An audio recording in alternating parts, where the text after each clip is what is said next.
이 컨텐츠는 형의 썰풀과 대구 경북 SFC 간사들의 콜라보로 진행됩니다. 어서와 아모스는 처음이지? 네, 반갑습니다, 여러분. 여러분에게 또 찾아왔습니다. 형의 썰풀의 윤스타입니다. 반갑습니다.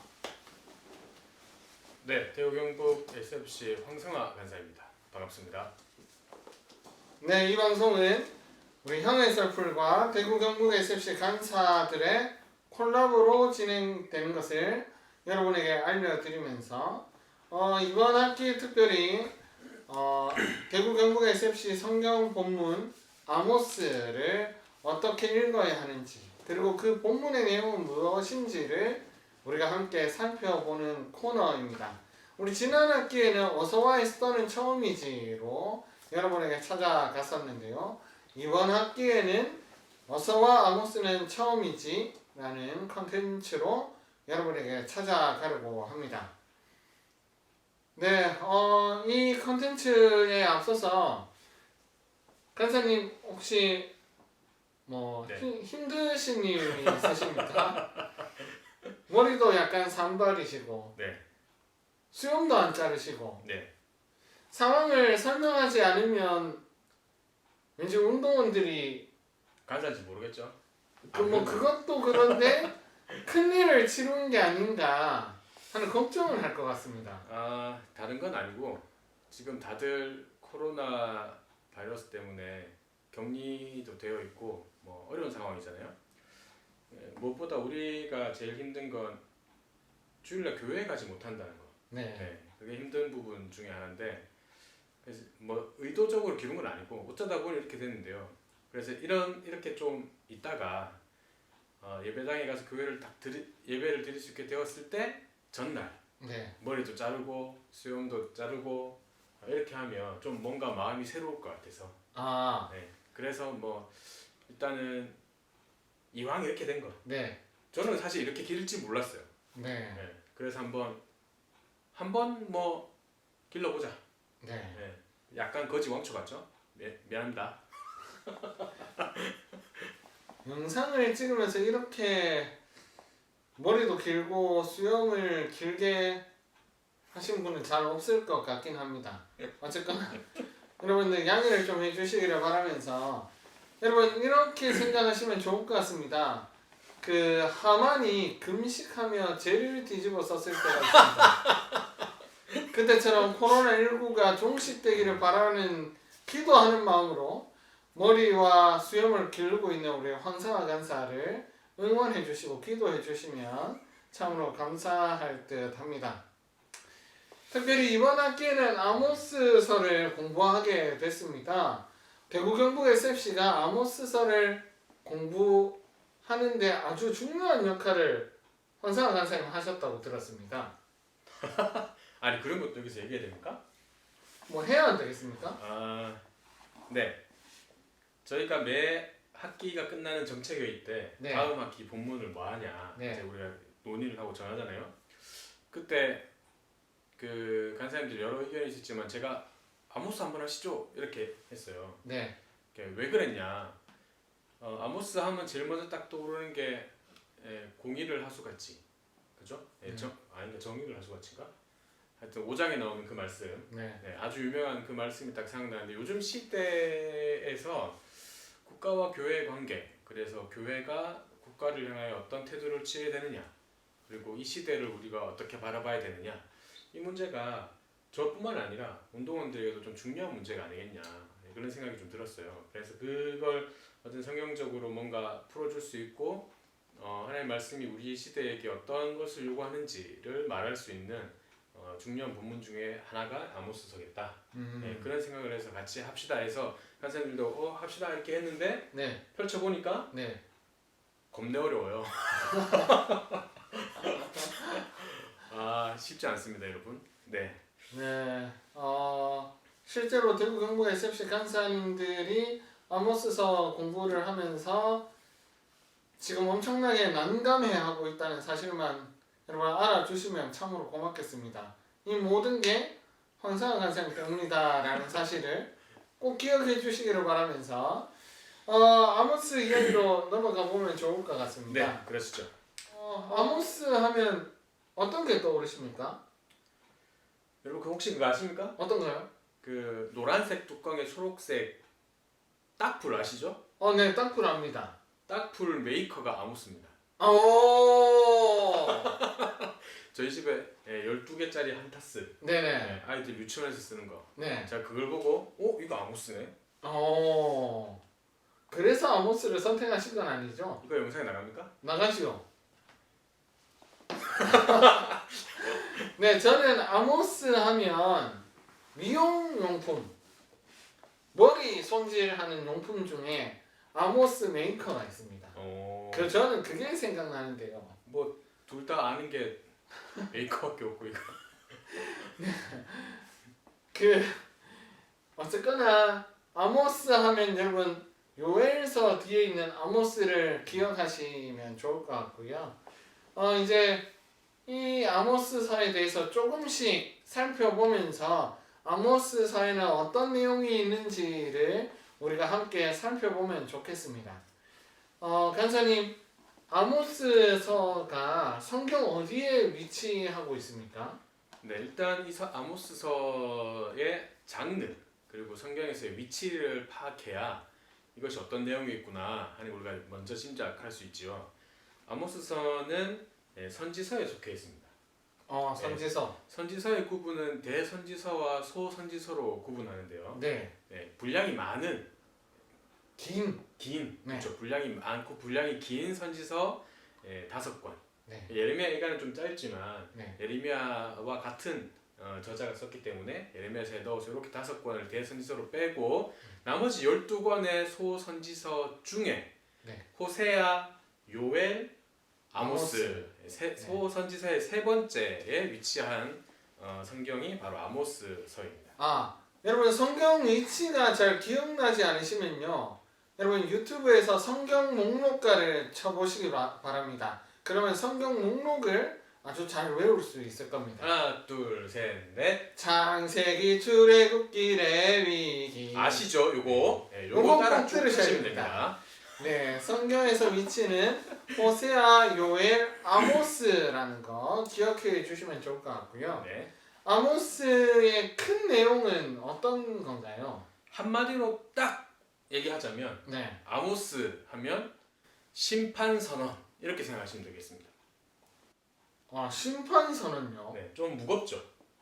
네, 일단 심판이라고 하면 일단 무섭고 두렵고 마치 왠지 나에게 엄청난 일이 다가올 것 같은 그런 느낌을 주는 것 같은데. 네, 아무래도 좀 무겁고 네. 좀 어둡고 이런 느낌이 아무래도 있습니다. 그죠? 구약에서 하나님께서 하시는 여러 가지 많은 일들 중에 특별히 죄에 대한 심판과 관련되어 있는 재앙이나 또 그 심판의 그 내용들이 여러 가지가 있지만 딱 1차적으로 지금 먼저 생각나는 출애굽 할 때, 출애굽, 열장. 애굽에 내렸던 10가지 재앙 이런 것들 먼저 생각나잖아요.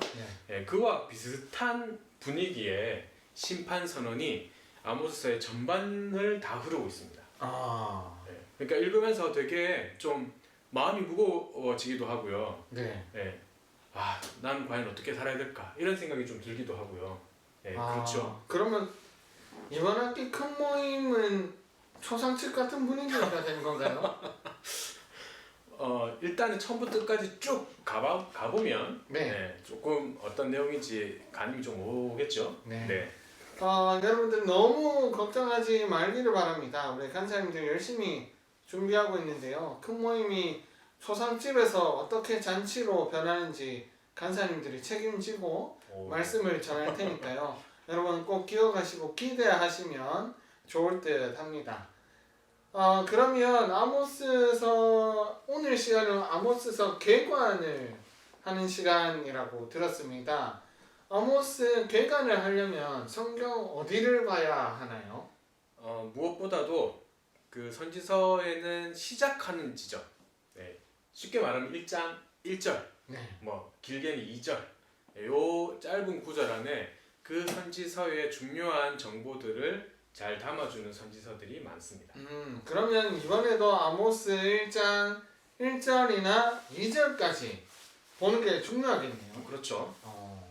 같이 한번 소리내서 읽어볼까요? 다 같이. 시작. 유다 왕 우시아의 시대 곧 이스라엘 왕 요아스의 아들 여로보암의 시대 지진전 2년에 드고와 목자 중 아모스가 이스라엘에 대하여 이상으로 받은 말씀이라. 그가 이르되 여호와께서 시온에서부터 부르짖으시며 예루살렘에서부터 소리를 내시리니 목자의 초장이 마르고 갈멜산 꼭대기가 마르리로다. 아멘. 네, 우리 아모스 1장 1절에서 2절 말씀을 읽었는데요. 여러분들 읽으시면서 눈치채신 분들도 있겠지만 아모스서의 아주 중요한 저자, 그 다음에 누구에게 내리는 이야기인지, 그리고 언제 이야기인지, 그리고 어디서 전하는 이야기인지를 파악하실 수 있을 것인데요. 이 이야기를 조금 상세하게 해보도록 하겠습니다. 간사님, 저자는 누굽니까? 네. 1장 1절에 네. 이 저자와 관련되어 있는 정보들이 나오죠. 네. 네, 1장 1절을 다 같이 한번 보실까요? 네, 1장 1절을 보시면 네. 드고아의 목자 중 아모스라고 나오죠. 네, 그러니까 저자는 이 아모스입니다. 네, 드고아의 목자 중 아모스가 이스라엘에 대하여 이상으로 받은 말씀. 그런데 요 앞에 보시면 언제 하신 말씀이냐? 네. 그것도 나오죠, 그죠? 네네. 예, 유다 왕 우시아의 시대 그리고 여기서 이스라엘은 북이스라엘입니다. 네. 북이스라엘의 왕 요아스의 아들 여로보암의 시대. 또 구체적으로 한 가지 더 있다면 지진 전 2년, 지진이 일어나기 2년 전에 네. 드고아의 출신의 목자 중 한 사람인 아모스가 우시아의 시대와 여로보암의 시대에 이 하나님의 말씀을 이상으로 받아서 전한 것이다. 이렇게 1장 1절이 정보를 제공해주고 있습니다. 네. 저자가 아모스라는 말씀이시네요. 네. 그러면 아모스는 어떤 사람이었습니까? 네, 1절에 보시면 네. 아모스가 목자라고 나와 있죠. 양을 치는 사람이란 네. 말씀이십니까? 그렇죠, 그렇죠. 목자 중 한 사람이라고 나오는데 네.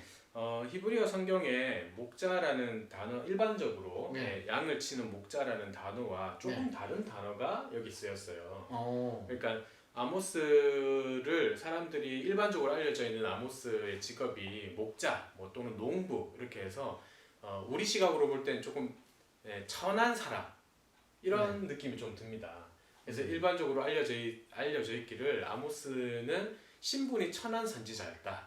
이게 일반적인 상식처럼 알려져 있는데 사실은 그게 아닐 수도 있습니다. 왜냐하면 여기서 이 목자라고 나오는 이 단어는 양의 품종을 관리하는 그 관리의 신분을 나타내는 단어라고 알려져 있기도 해요. 네, 그러니까 이 아모스는 양을 많이 치는 사람들의 이 양의 품종을 잘 관리하는 관리 중에 한 명이었을 가능성도 있습니다. 네, 그렇기 때문에 이 단어를 추론해서 아모스의 직업을 찾아보자면 아모스는 그렇게 신분적으로 낮은 사람은 아닐 수 있다. 그리고 그 전반적인 어떤 국제 정세에 대해서 굉장히 밝은 견해를 보여주고 있거든요. 밝게 잘 알고 있다는 것을 보여줘요. 전반적인 내용이죠. 그것을 볼 때 아모스는 우리가 흔히 말하는 흑수저는 아닐 수 있다. 흑수저는 아니다. 그렇게 그 천한 신분이 아닐 수 있다. 약간 이런 걸 요즘 예로 든다면 이런 게 아닐까 싶은데요. 그 공판장이나 직판장에 가시면 그 경매하시는 분들이 있잖아요. 근데 사실 거기에 나오는 경매하시는 분들 전에 품종을 매기는 사람들이 계시잖아요. 이렇게 도장 찍으시는 분들. 돼지고기 그 보라색. 뭐 그런 거라든지 아니면 박스에 등급을 표시한다든지 이런 직종이었다. 그럴 수도 있겠네. 그렇게 생각하면 좀 이해가 더 쉬울 수 있겠네요. 뭐 어쨌거나 정확한 건 알 수 없지만 어쨌거나 아모스가 천한 사람은 아니었다. 흑수저는 아니었다. 흑수저는 아닐 수 있다. 네. 네. 그렇게 정리하시면 될 것 같습니다. 유다 왕 우시아 시대, 네. 그리고 이스라엘 왕 요아스의 아들 여로보암의 시대인데 네. 그 중에서도 지진이 있었던 2년 전에 그렇죠. 이야기다 이 네, 말이에요. 네. 그렇죠. 그러면 지진이 일어났다는 이야기인데 네. 성경에 지진이 일어났다는 이야기가 나오나요? 일단은 요 역사적 배경을 제시해주는 네. 우시아의 시대 그리고 여로보암의 시대 있잖아요. 네네. 그러니까 요 시대 때 지진이 있었느냐 이걸 네. 찾아야 되는데 네네. 성경에 찾아보면 스가랴 네. 14장에 네. 보시면은 이제 스가랴 선지자가 하는 예언 중에 나오는 이 구절인데 14장 5절에 보면 너희가 그 산골짜기로 도망하되 유다 왕 우시야 때에 지진을 피하여 도망하던 것 같이 하리라 이렇게 표현된 게 있어요. 네. 네, 그러니까 우시야 때에 지진이 있었다는 말이죠. 네. 네, 근데 더 이상의 지진과 관련되어 있는 사건 기록은 성경에서 찾아볼 수는 없습니다. 네, 성경에 나오진 않지만 고고학적인 자료를 제시해주는 몇몇 어떤 좋은 책들이 있어요. 네, 거기 보시면 주전 760년 네. 경 정도, 760년 경 정도가 아모스가 활동한 시절입니다. 요 정도에 네. 이스라엘에서 약간 북쪽으로 올라가면은 네. 하솔이라는 곳이 있어요. 네. 이 하솔은 그 여호수아가 네. 정복할 때 북쪽 연합군과 싸울 때 그 대장질했던 네. 나라가 하솔입니다. 네. 그 하솔 주변에 큰 지진이 있었다라는 네. 고고학적 기록이 있어요. 네. 그런데 이제 그곳의 지진이 남쪽에 있는 어떤 베델이나 사마리아나 드고아 정도 요쪽에서 네. 이 아모스가 감지할 수 있을 정도의 지진이었느냐 하는 요게 이제 중요한 부분이겠죠. 네. 근데 그 세계 지진판을 이렇게 보시면 네. 여기 북쪽에 있는 아람에서부터 지도를 네. 한번 보실까요? 네. 네, 지도를 보시면 여기 아람이 있습니다. 네. 아람에서 남쪽으로 쭉 이렇게 내려오면 사해를 지나서 여기 아라바가 나오죠. 네. 아라바 밑으로 내려가면 아라바 만이 나옵니다. 네. 그러니까 이렇게 길게 네. 요게 아라바만 지구대 이렇게 형성되어 있어요. 그러니까 이게 그 지진판 경계에 있는 네네. 그 지역입니다. 네네. 그래서 종종 지진이 있었다고 기록이 있어요. 네. 그렇다면 지진이 있었다는 것은 아마 사실일 것이고, 네. 그리고 760년에 있었던 그 하솔에서의 큰 지진이 아마 이 지진이 아니겠느냐 하는 추측은 해볼 수 있겠죠. 네. 그 실제로 지진 느끼는 거 엄청 쉽잖아요. 그렇죠. 예전에 포항에서 지진이 있었을 때나 경주에서 지진이 있었을 때 대구에 사는 저희도 진짜 무서웠거든요. 그때 우리 집 율창 더더더더더더 했습니다. 그러니까요. 그걸 좀 생각해 본다면 충분히 가능하죠. 네, 충분히 유다 왕이든 뭐 북이스라엘 왕이든 누구든지 느꼈을 가능성이 있겠다 싶기는 합니다. 네. 그러면 아모스서가 쓰인 거는 지진이 일어난 2년 후가 되겠네요. 그렇게 볼 수도 있고요. 네. 2년 후 이렇게 지진이 일어난 2년 전에 이런 말씀이 있었다라는 것이니까 네. 이것이 전해질 때 네. 같이 쓰여졌을 수도 있고요. 그리고 그 이후에 쓰여졌을 수도 있는데 네. 그 지진 전이라는 것을 포함하고 있다라는 말은 네. 그러니까 지진이 있고 난 이후에 사람들이 이것을 이미 봤다는 말이겠죠. 네. 지진의 그 사건을 경험한 사람들이 이 말씀을 봤다는 말이 됩니다. 네. 그러니까 그 전에 기록되었다고 보는 게 뭐 상식적이라고 볼 수 있겠죠. 네. 네. 뭐 정확히는 알 수 없지만 어쨌거나 성경에 나오는 정보에 의해서 추론하고 있으니까요. 여러분 이런 점들을 기억하시면서 성경을 보시면 더 재미가 있으실 것 같습니다. 그러면 이 아모스서의 말씀은 어디에서 전한 거냐 이렇게 했을 때는 네, 1절에서 어디는 잘 안 나오죠, 그죠? 네, 네, 잘 없어요. 네, 잘 없어요. 근데 그 1절에서는 아모스가 전했던 장소에 대한 이야기는 나오고 있지 않지만 네, 이스라엘 왕 요아스의 아들 여로보암 시대라고 기록되어 있는 이 부분에서 네, 그리고 특별히 이제 아모스 전체에서 이야기하고 있는 것이 아모스가 북이스라엘, 네. 특별히 북이스라엘에 대한 음, 말씀을 전했다라고 보기 때문에 네. 이 아모스가 북이스라엘의 수도였다고 할 수 있는 베델이나 사마리아, 제단이 있었던 베델이나 아니면 왕궁이 있었던 사마리아에서 네. 이 말씀을 전했을 것이라고 짐작해 볼 수 있습니다.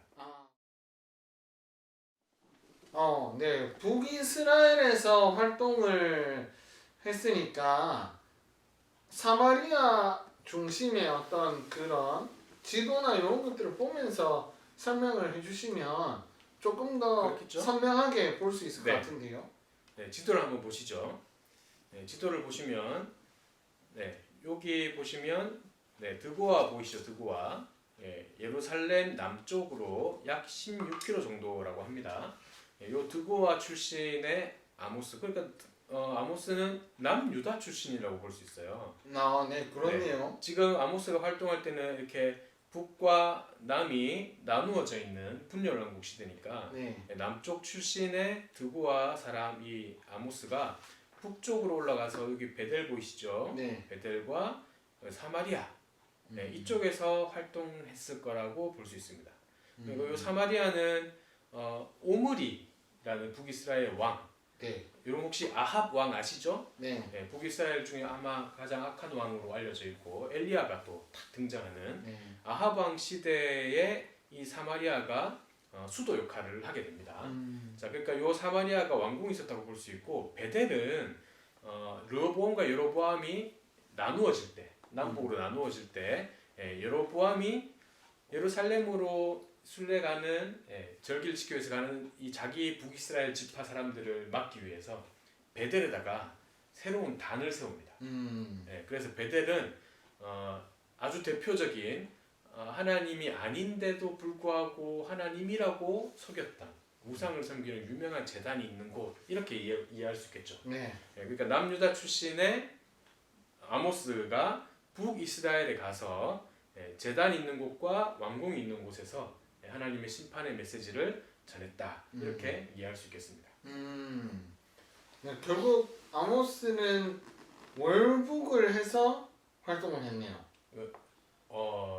월북 이런 말 잘 없으면 큰일 납니다. 아, 그렇습니까? 아니, 그냥 지도상의 월북이라. 그렇죠. 네. 남유다 사람이 북이스라엘을 가서 활동을 했으니까 네. 월북이라는 표현을 썼죠. 당황하셨어요? 아니요. 네. 어쨌거나 아모스는 드고아 사람이고 사마리아와 베델에서 주로 활동을 했다는 것을 우리가 살펴봤습니다. 네. 그러면 이제는 당시 아모스가 살고 있던 그 주변 정세를 저희가 살펴보면 아모스를 이해하는 데 조금 더 도움이 될 것 같은데요. 네. 그렇죠. 주변 정세도 좀 이야기해 주실 수 있겠습니까?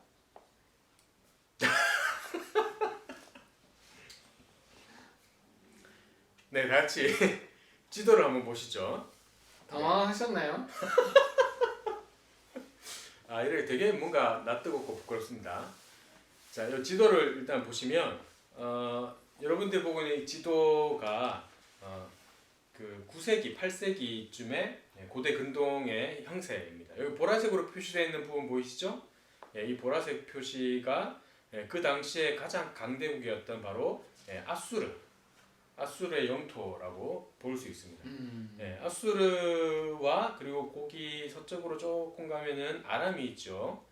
아람 국가는 다메섹도 있고 몇 가지 도시 국가들이 있는데 이 다메섹과 아수르가 북이스라엘의 가장 큰 위협이었다 이렇게 볼 수 있습니다.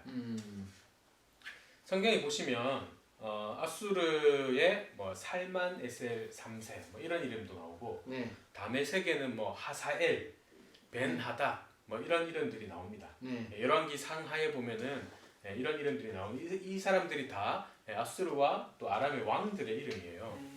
자, 이런 사람들이 나타나서 북이스라엘 이제 사실 이 보라색 지역 있죠. 이 보라색 지역. 네. 이 보라색 지역이 아주 예전부터 비옥한 초승달 지대 이렇게 불릴 만큼 고대 근동에서는 굉장히 중요한 곡창 지대를 중심으로 이루어져 있는 요 지도입니다. 요 영토들이죠. 그래서 그 사이에 끼어 있는 요 이스라엘 가나안 지역, 이 지역은 항상 그 열강들의 약탈 정복 이 목표 지점. 왜냐하면 여기가 교두보 역할을 하거든요. 이제 여기 남쪽에 이집트와 그리고 그 북동쪽에 이 아수르, 그리고 나중에 보면 여기 페르시아도 나오고 또 메데도 나오고 바벨론도 나오죠. 자, 이 동쪽의 강대국들과 애굽 사이의 연결 지점이 바로 이곳입니다. 그러니까 어느 쪽으로 영토를 확장하려면 반드시 지나가야 되는 지점이에요. 그러니까 이곳은 항상 고래 싸움에 새우등 터지는 곳, 바로 그곳입니다. 약간 우리나라 정세하고 비슷한 것 같습니다. 아, 그런 느낌이 좀 있죠. 네. 옛날 우리나라 역사만 봐도 중국의 침략과 일본의 침략으로 인해서 우리나라가 엄청난 네. 피해를 봤었죠. 맞아요. 그런 느낌이 있어요. 약간 뭔가 모르게 동떨감을 좀 느끼는 것 같습니다. 이스라엘 사람이 우리나라 사람이 그냥 둘 다 똑똑하다더라고요. 듣거나 말거나. 네. 근데 사실 간사님께서 설명을 잘 해주셨지만 조금은 눈에 보기 쉽게 좀 이렇게 좀 만들어 주시면 좋겠는데. 그럴 줄 알고 네.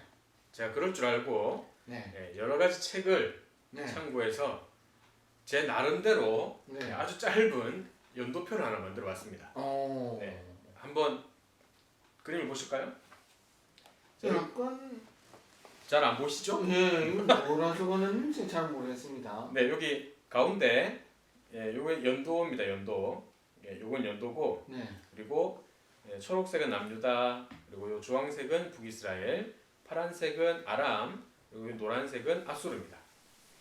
자, 여기 적혀 있는 이름은 왕들의 이름입니다. 네, 왕들의 이름이 이렇게 적혀 있죠. 네. 그리고 지금 아모스가 활동했던 가능한 연도를 측정해 보면 우시야와 여로보암이 동시에 집권했던 그 시대라고 생각을 한다면 BC 767년에서 753년까지 요 사이에 아모스가 활동했을 것이다. 이렇게 볼 수 있죠. 그러면 요 우시야 시절과 그리고 여로보암 2세 시대에 다른 국제 정세를 살펴보려면 아람에는 베나닷 3세가 있었고 그리고 아수르에는 여기 보시다시피 살마네셀 4세, 아슈르단 3세, 아슈린 니다리 4세, 5세 이렇게 제가 막 적어놨죠, 그죠? 네. 막 적어놨다는 말은 이 왕들은 힘있게 뭔가 다스리지 못했다는 뜻입니다. 그러니까 아수르가 이 아단 니라리 3세 이후부터 디글랏 블레셋 3세가 등장하기까지 한 이 정도 기간 동안에 아수르가 살짝 쇠퇴의 길을 걸어요. 요 앞에 보시면 살마네셀 3세가 나오죠. 이 살마네셀 3세는 예후에게서 조공을 받을 만큼 서쪽으로 아주 강하게 진출했던 왕입니다. 근데 이 살마네셀 3세가 이렇게 쳐들어올 때 하사엘과 또 예후가 서로 힘을 합쳐가지고 반 아수르 연합군을 만들었어요. 그래서 카르카르 전투라는 전투에서 살마네셀 3세랑 붙습니다. 거기서 생각보다 아수르가 승승장구하다가 그 전투에서 생각보다 많은 피해를 입어요. 그래서 서쪽 진출이 약간 주춤해집니다. 그럼에도 불구하고 예후에게서 조공을 받아서 돌아갈 만큼 정복은 못했죠.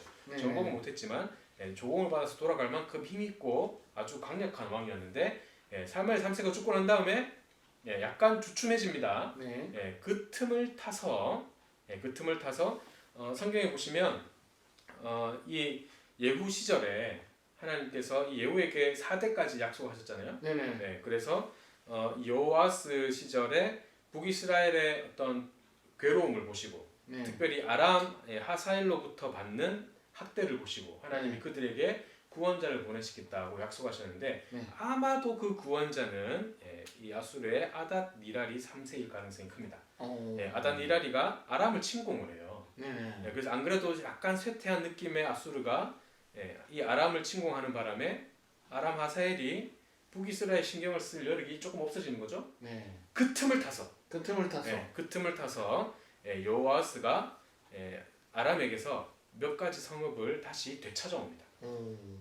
네, 그리고 요아스가 그걸 이어갔죠. 네. 네, 그래서 요아스가 힘이 약해진 벤하닷 3세가 다스렸던 아람, 네, 이 틈을 타서 다메섹까지 다시 정복을 합니다.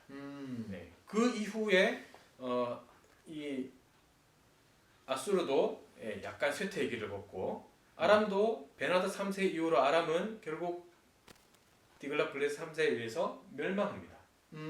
아람은 이때부터 완전 내리막길을 탔다고 봐야 돼요. 그러니까 요 기간 동안, 요 기간 동안에 다스렸던 남유다와 북이스라엘 왕 여로보암 2세 그리고 우시야 이 두 왕은 이 국제 정세가 약해진 틈을 타서 과거 다윗과 솔로몬이 다스렸던 정도의 아주 큰 영토를 다시 회복하게 되죠. 그래서 지금 이 국제 정세를 따라서 그 당시에 북이스라엘과 남유다의 상황을 미루어 짐작하자면 주변의 강대국들의 약해진 틈을 타서 이 여로보암 2세와 우시아가 영토를 확장하고 경제적 풍요도 누리고 정치적 안정도 누리고 국제적으로 약간 평안한 시대를 다스렸던 왕. 그 시대에 지금 이 아모스가 심판의 메시지를 전하고 있는 것입니다. 약간 고구려로 치면 광개토 대왕이 영토 확장하고 장수왕 시대 때 경제가 풍요로웠던 그것처럼 이스라엘도 그렇겠네요. 갑자기? 미안합니다. 그렇다고 볼 수 있죠. 네. 그러면 실제로 남유다와 북이스라엘은 이 시대에 경제적 풍요로움을 누리고 뭐 크게 어려움 없이 생활을 했다고 볼 수 있겠는데요. 그러면 이 풍요로운 시대에 심판의 메시지가 떨어진다는 이야기이잖아요. 그렇죠. 사실 약간 너무 어렵네요. 우리가 잘 알고 있듯이 구약에서는 어쨌든 물질적인 번영이 하나님의 복의 상징으로 나타납니다. 그래서 그런지 모르겠지만 이 당시에 북이스라엘 사람들도 남유다 사람들도 마찬가지로 이 풍요와 번영을 하나님의 축복이라고 생각했을 거예요. 하지만 아모스 선지자의 예언을 살펴보면 결코 이것이 그들에게 복이 아니었다. 어떻게 보면 마지막 기회였다고도 볼 수 있습니다. 사실 북이스라엘은 여로보암 2세를 기점으로 여로보암 2세가 죽고 난 다음에 근 한 30년 안에 나라가 멸망하고 맙니다. 그렇죠. 그러니까 여로보암 2세 때 그 경제적 풍요로움이 그들에게는 마지막이었다. 그때 아모스가 돌아오라고 돌이키라고 이렇게 심판 메시지를 전했을 때 이 사람들이 듣고 돌아왔어야 되는데 그러지 못했다는 거죠. 그러면 실제로 경제적 풍요로움을 누리고 있는 사람들에게 심판의 메시지를 선언한다면 분명한 증거가 있어야 되지 않습니까? 그렇죠. 그 증거가 무엇이라 할 수 있을까요? 자, 그 증거는 바로 이 아모스 선지자의 예언 속에서 찾을 수 있습니다. 예언 속에서. 아모스 선지자가 하나님의 말씀을 받아서 전했잖아요, 그죠? 1절 다시 한번 보실까요? 1절을 보시면 이상으로 받은 말씀 이렇게 나오죠. 아모스 선지자는 약간 갑툭튀 이런 느낌입니다. 유명한 선지자의 계열이 아니었다고 볼 수 있죠. 사람들에게 잘 알려지지 않은 사람. 예전에 그 선지자 학교가 있었는데 그 출신이 아니라는 말씀이신 거죠? 그거까지 제가 잘 모르겠네요. 그렇습니까? 그까지 잘 모르겠는데. 어쨌거나 유명한 사람은 아니었다. 목자 중에 한 명이라고 나옵니다. 뭐 마치 엘리야에서 엘리사 제자가 그렇죠, 그렇죠. 있는데 그게 네, 아니라 네, 그게 아니라 아 네. 오케이 알겠습니다. 네, 그렇게 볼 수 있죠. 자, 이상으로 받은 말씀이다라는 이 단어의 원어 의미는 네, 본 것을 말했다 이런 뜻이에요. 네, 그러니까 아모스는 무엇을 봤을까요? 자기가 보고 싶은 걸 봤을까요? 보여지는 걸 봤겠죠. 그렇죠. 네, 누가 보여줬을까요? 하나님 보여줬겠죠. 그렇죠. 네, 아주 쉬운 얘기 같지만 네, 바로 여기서 아모스 선지자의 예언이 하나님의 말씀, 하나님의 뜻을 전한 것이다 하는 것을 선지적 권위를 인정해 주는 거죠. 아모스는 자기가 하고 싶은 말이 아니라 하나님이 보여준 것을 그대로 전한 사람이다. 이렇게 볼 수 있죠. 네, 그럼 아모스는 어쨌든 하나님께서 보여주신 것을 전한 사람인데, 자, 그가 하는 이야기를 어떤 분위기 속에서 나타나는지를 한 구절로 탁 보여주는 것이 바로 2절이에요. 아, 네. 2절을 한번 볼까요? 네, 2절 한번 보실까요? 그러면 2절은 아모스 전체의 분위기를 보여준다고도 볼 수 있습니다. 네. 자, 2절에 보시면 자, 여호와께서 시온에서부터 부르짖으시며 예루살렘에서부터 소리를 내시리니 목자의 초장이 마르고 갈멜산 꼭대기가 마르리로다. 자, 아모스가 말하기를 하나님께서 자신에게 이렇게 말씀하셨다는 거죠. 자, 시온에서부터 하나님께서 부르짖으신다. 자, 이 부르짖으신다라는 표현, 이 단어는 네. 사자가 포효하는, 어. 사자가 먹이를 찾을 때 으르렁 하는 와 이런 거. 저기요, 씨.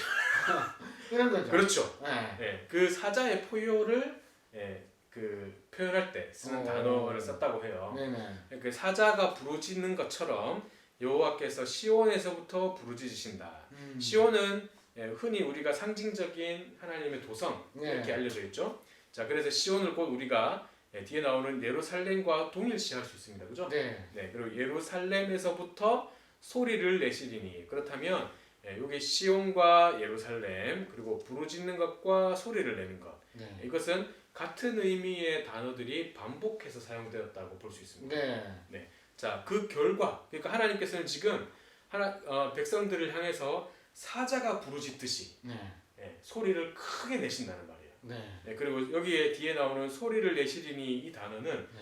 마치 천둥이 치는 듯한 이런 말입니다. 우르르 쾅쾅 이렇게. 네, 그렇죠. 아. 두 단어가 합쳐져 있는 건데요. 네. 소리라는 단어와 주다라는 동사가 합쳐져서 천둥이 치다 이런 뜻이래요. 그래서 네. 어떤 영어 번역본에는 이게 to thunder 이렇게도 되어 있습니다. 천둥이 치는 소리. 그러니까 사자가 포효하는데 마치 천둥 치는 듯한 아주 그 강하고 무섭고 네. 이런 분위기죠. 진짜 무섭겠는데요. 네. 네. 자, 그런데 그 장소가 어디라고요? 예루살렘과 시온입니다. 네. 근데 대상자는 누구죠? 북이스라엘 사람들. 네. 그 사람들에게 있어야 될 여호와의 제단은 사실 베델이 아니죠. 네, 그렇죠. 베델이 아니라 예루살렘입니다. 그렇죠. 그러니까 하나님은 너희들에게 있지 않아. 약간 이런 의미가 있는 거예요. 좀 무섭죠, 그죠? 네. 하나님의 계시는 곳은 너희들이 원하는 그 베델이 아니야. 이런 뜻입니다. 이런 뜻이 포함되어 있다고 볼 수 있죠. 네. 그런데 바로 그근데 하나님께서 본인이 계시는 곳에서 백성들을 향해서 와! 이렇게 하시는 거예요. 그 예루살렘 성이 산꼭대기 있잖아요. 네. 그럼 거기서 높은 곳에서 이렇게 막 장난 아니겠는데요? 뭐 이런 느낌이죠. 네. 네. 엄청 무서울 것 같아요. 네. 자, 그런데 그 결과가 어떻게 되느냐? 그 결과를 보시면 목자의 초장이 마르고 갈멜산 꼭대기가 마른다. 아모스가 목자잖아요. 네. 그러니까 풀을 먹이는 곳이 어떤 곳인지 잘 알고 있었을 거예요. 네. 그리고 갈멜산은 북이스라엘에서도 아주 풍요로운 곳입니다. 네. 잠깐 지도를 보시면 여기죠, 여기. 여기가 갈멜산입니다. 네. 이제 여기 보면 다 여기가 그 해변가고, 그래서 북이스라엘의 곡창지대예요. 네. 그러니까 이곳이 마를 것이다라는 거죠. 이스라엘 백성들의 풍요로움, 백성들의 번영, 그들이 잘 되는 것을 통해서 경제적인 이득을 많이 얻고 여름궁도 짓고 상으로 만든 겨울궁전 짓고 했던 이런 모든 경제적 번영들이 순식간에 말라버릴 거다. 이런 음. 뜻입니다. 그러니까 어떤 분위기인지 아시겠죠, 그죠? 네. 네, 이런 분위기를 지금 아모스가 전하고 있는데, 네. 네, 그럼 그 이유가 뭐냐? 과연 이 백성들이 이런 하나님의 심판을 받는 이유가 뭐냐? 네, 그러면 그 내용이 이제 3절부터 쭉 나오는 거예요. 네. 그렇군요. 오, 지금 약간 상당히 기대가 됩니다. 네. 심판을 어떻게 하실지도 좀 기대가 되고 어떤 것 때문에 심판을 하시는지도 약간은 기대가 됩니다. 네. 왠지 나도 그런 죄를 짓지 않았을까? 약간 이런 그렇죠. 두려움도 있긴 한데 네, 네. 알면 회개하면 되잖아요. 그렇죠. 우리에게 길이 있죠. 그렇죠. 다시 네. 돌아가면 되잖아요. 맞아요. 네. 그런 측면에서 아모스서가 지금 약간 기대가 되기 시작했습니다. 그러면 이제 아모스서의 전반적인 이야기를 우리가 지금까지 살펴봤는데요. 아모스서의 중요한 본문을 다루기 전에 키워드를 알고 가면 조금은 이해하기 쉬울 것 같아요. 네, 그렇겠죠 아무래도. 네. 네, 그럼 마지막으로 우리 네. 아모스서의 중요한 키워드 몇 가지를 한번 짚어보고 네. 마무리를 할까요? 일단 이 아모스서는 이스라엘을 향한 하나님의 심판의 메시지다. 네. 자, 심판의 메시지라고 좀 두렵잖아요. 네. 자, 그런데 심판의 메시지가 왜 심판이냐 하는 걸 우리가 알아야 되겠죠. 네. 이스라엘 백성들이 당하는 모든 재앙과 심판은 네. 성경에서 나타나기를 1차적으로는 그들의 죄악 때문입니다. 죄악 때문에. 백성들의 죄악은 구체적으로 무엇이냐? 하나님과의 언약 파기. 언약 파기. 이스라엘 백성과 하나님은 언약적으로 맺어진 관계잖아요. 네, 그렇죠. 근데 하나님께서 내가 너희 백성이 되겠다. 네. 너희는 내 계명을 다 지켜라. 이렇게 했잖아요. 네. 근데 이 백성들이 하나님 몰라요. 네. 하나님 없이도 잘 살 수 있어요. 내가 볼 때 하나님이 아니라 다른 신이 나에게 더 많이 주는 것 같아요. 약간 이런 네. 배신. 네. 호세아서에 보면 특별히 이걸 간음으로 표현하죠. 네. 이와 같은 방식의 이스라엘 백성들의 삶을 두고 하나님께서 고발하시는 거예요. 이 근거는 레위기 26장과 그리고 신명기 28장에 나오는 언약의 복과 저주를 선언하실 때 언약에서 떠난 자들에게 임할 하나님의 심판이 무엇인가에는 그 내용들이 사실 아모스서에 다 다루어지고 있어요. 아모스뿐만 아니라 선지서 전반에 백성들이 받는 심판의 내용들의 근거는 다 이 언약의 심판 저주를 근거로 하나님이 심판하시는 거예요. 따지고 보면 하나님은 백성들을 신실하게 인도하시지만 또 한편으로 신실하게 징계하시는 분이죠. 네. 그래서 하나님은 언약에 신실하신 분인 거죠. 그러면 북이스라엘의 죄를 고발하시면서 거기에 따른 하나님의 심판이 있을 것인데 그것은 언약에 대하여 심판하시는 거라 이 말씀이시죠? 네. 네. 그러면 아까 전에 이스라엘 백성들이 풍요로운 시절이라고 했는데 거기에 또 분명히 심판이 있을 것 같은데요. 그렇죠. 그러니까 이 백성들은 풍요로운 시절을 지내고 있지만 그들의 풍요로움이 하나님의 복이 아닐 수 있다는 사실을 알지 못했어요. 네. 왜냐하면 그 아모스가 고발하고 있는 내용들을 보면 이 백성들이 경제적 풍요로움을 누리면서 네. 하나님께 바치는 제물, 네. 그들이 하나님께 드려야 될 마땅한 제사들, 네. 이 종교적으로도 워낙 풍성했지만 그들은 하나님이 아닌 하나님을 자신들의 하나님으로 여기고 숭배했어요, 그죠? 네. 우상 숭배의 죄도 있었고 이 우상 숭배는 결국 그들이 하나님에 대해서 무지함으로 인해서 하나님이 원하지 않으시는 삶의 방식으로 나타납니다. 네. 잘못된 교리가 잘못된 윤리로 나타나는 현상을 그대로 보여주고 있는 것이죠. 그래서 이 백성들을 향한 하나님의 심판이 선고되고 있는 것입니다. 그러면 풍요로운 시절을 살고 있지만 실제로 하나님 복이 아니라 어쩌면 심판이 닥쳐올 전조 현상으로도 그렇죠. 볼 수 있겠네요. 이걸 뭐라 하죠? 태풍 직전. 태풍 전야 뭐 이런 그렇죠. 말이겠네요. 네. 그러면 실제로 이 심판 메시지가 선포되고 난다면 들을 사람도 있을 것 같아요. 듣지 않을 사람도 있겠지만. 그렇죠. 심판 메시지는 우리에게 무조건 너 죽어라 하는 것만 있는 게 아닙니다. 그죠? 하나님의 심판은 반드시 언약적 징계이기 때문에 네. 징계를 받고 돌아올 자들도 있다고 하나님은 말씀하세요. 네. 네, 그래서 우리가 과연 이 하나님의 심판 메시지를 쭉 들으면서 과연 이 메시지를 듣고 네. 돌이킬 자는 누구냐? 네. 우려해야 되겠죠. 그렇겠네요. 네. 돌이킬 자가 누구냐? 있다면 과연 누구겠느냐? 그리고 그 방법은 무엇이겠느냐? 하는 것도 우리가 또 신약으로 이어지는 측면까지 이해해서 염두에 두어야 될 중요한 지점이 되겠죠. 이걸 잘 기억한다면 아모스서가 오히려 우리한테 심판에서 잔치로 바뀌게 되는 놀라운 역사가 우리한테 있을 것 같아요. 네, 기대가 됩니다. 네. 아, 진짜 큰 모임이 약간 잔치가 됐으면 좋겠습니다. 비록 코로나 때문에 모이지 못하고 있지만, 네. 비록 이렇게 영상으로 하고 있지만, 네. 그래도 네. 네. 이제 거의 슬슬 마무리를 하면 좋을 것 같은데요. 여러분 이 영상을 보시고 아모스서를 꼭 읽으시고 개강 때 만났으면 좋겠습니다. 그래서 아모스서를 실제로 큰 모임 시간에 들어갈 때는 아모스 내용이 여러분에게 숙지가 잘 돼 있어서 그 내용을 쉽게 잘 파악하면 좋겠는데요. 아모스서를 읽을 때 중요한 팁이 있다면 운동원들 여러분들께 좀 주시면 네. 읽어오는데 좀 도움이 되지 않을까 싶습니다. 그렇겠죠 아무래도. 네네.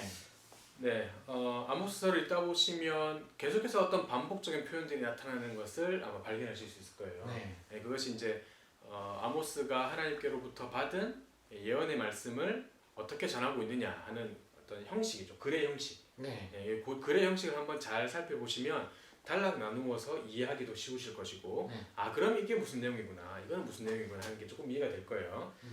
이게 하나님의 예언이 전해질 때는 주로 첫 구절은 여호와께서 말씀하시되, 하나님께서 말씀하시되 하나님의 말씀이 있었다라는 것을 전제하고, 네. 그래서 어떤 내용이 있었느냐, 이 선지적 사명을 받은 아모스의 이 위임, 내가 받은 말씀을 하나님께서 이렇게 말씀하셨는데 뭐 이런 표현들을 통해서 구체적 상황에 대한 언급이 있습니다. 네. 네, 자 1장 3절, 4절, 5절을 한번 잠깐 볼까요? 네. 네, 여러분들 성경책을 찾아보시면, 네 3절에 보시면 여호와께서 이와 같이 말씀하시되라고 딱 시작하죠. 네. 그러면서 첫 번째로 다메섹의 죄로 말미암아, 이 어떤 상황이냐에 대한 언급이 있죠. 네. 이 다메섹의 죄로 말미암아 내가 벌을 돌이키지 않겠다 하는 하나님의 딱 선언이 있습니다. 네. 왜 이유가 그 다음에 나와요. 네. 왜냐하면 그들이 철 타작기로 타작하듯 길르앗을 압박했기 때문에. 상황에 대한 언급이 있죠. 네. 그래서 이에 대해서 하나님이 너희들 죄 때문에 내가 돌이키지 않겠다라고 하시면서, 그래서 어떻게 하실 거냐? 4절에 보시면 네. 하셀의 집에 불을 보내리니 벤하닷의 궁궐을 사르겠다. 네. 이렇게 하나님께서 재앙과 심판의 정확한 딱 선언을 하십니다. 네. 그리고 5절 끝에 가시면은 네. 여호와께서 말씀하셨느니라 하면서 딱 맺어지죠. 네네. 네, 말씀하셨느니라 맺어지고 가운데 구체적인 내용과 그 선언, 네. 이거 딱 들어 있으면 이렇게 한 단락으로 한 구조로 이루어져 있다는 것을 여러분들이 쉽게 발견하실 수 있어요.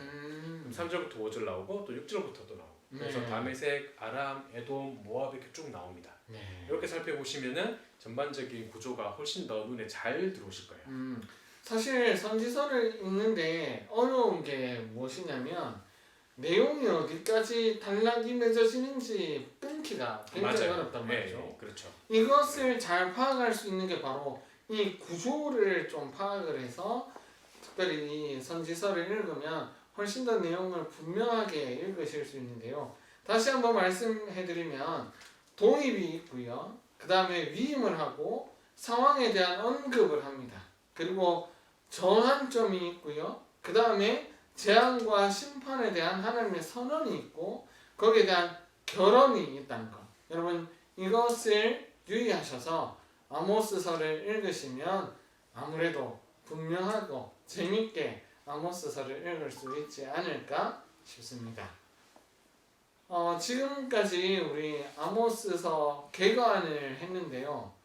여러분 어떠셨습니까? 조금은 생소한 컨텐츠로 접하고 있어서 뭐 조금 낯설기도 하고 익숙하지 않아서 좀 이상하기도 한데 뭐 수염도 안 자르고 머리도 안 자른 황상아 간사님이 영상 찍는 것보다 더 그렇겠습니까? 선생님 어떠셨어요? 아, 참 쉽지 않네요, 이거. 네. 네, 제가 뭐 어떻게 해야 될까 고민을 많이 했는데 그래도 그 이쪽 분야에서는 또 윤스타님이 전문가시지 않습니까? 그래도 우리 중에 제일 잘합니다. 그래서 힘을 빌려서 같이 합작해서 우리 지역 운동원들에게 어떻게든 이 아모스를 이해시켜서 한 학기 동안 짧은 한 학기가 될 수도 있겠지만 하나님의 말씀을 함께 살펴보면서 오늘 이 시대에 우리에게 주신 하나님의 말씀이 무엇인지 한번 생각해 볼 수 있는 좋은 시간이 되었으면 좋겠습니다. 네, 그리고 저희가 준비한 게 또 한 가지가 있는데요. 이 영상을 보시고 난 다음에 퀴즈를 풀 수 있도록 저희가 문제지를 만들어서 여러분에게 보내드릴 겁니다. 그러면 거기에서 문제를 푸시고 정답지를 제출하시면 저희가 그 정답지를 이제 매기게 되는 거죠. 네, 채점을 하죠. 채점을 하고 난 다음에 점수가 고득점인 사람에게 저희가 상품을 소정의 상품을 지급하려고 합니다. 우리 특별히 이 영상을 보시고 푸시는 분들 꼭 이 문제를 꼭 풀어서 이제 정답을 꼭 맞추시면 좋겠습니다. 크게 어렵지 않을 테니까요. 여러분 영상을 보시면서 문제를 풀어도 되겠죠? 그 문제는 언제 올려주죠? 이 영상이 올라갈 때쯤 만들어지지 않을까요? 선생님 수고하십시오. 네. 저는 여기까지 하겠습니다. 영상을 늦게 올려야 되겠습니다. 네, 이제 컨텐츠를 마치려고 하는데요. 특별히 여러분 보이시겠지만 날마다 주님과 함께하고 계십니까? 이 코로나19로 인해서 가까워질 수 없는 상황에 놓여 있지만 이 기회에 더 하나님과 가까워지는 시간이 되기를 바라고요. 특별히 개강을 했지만 학교로 모이지 못해서 신입생을 아직 보지 못했지 않습니까? 우리 신입생 홍보도 할 겸 우리 포스터 그리고 일자 홀더 꼭 보시고요. 이걸 보시는 분들은 이 영상을 보신 분들 꼭 이 영상을 소개해 주셔서 신입생들이 잘 나올 수 있도록 도와주시면 좋을 것 같습니다. 이상으로 어서와 아모스는 처음이지 컨텐츠를 마치면서 인사드리겠습니다. 고맙습니다. 감사합니다.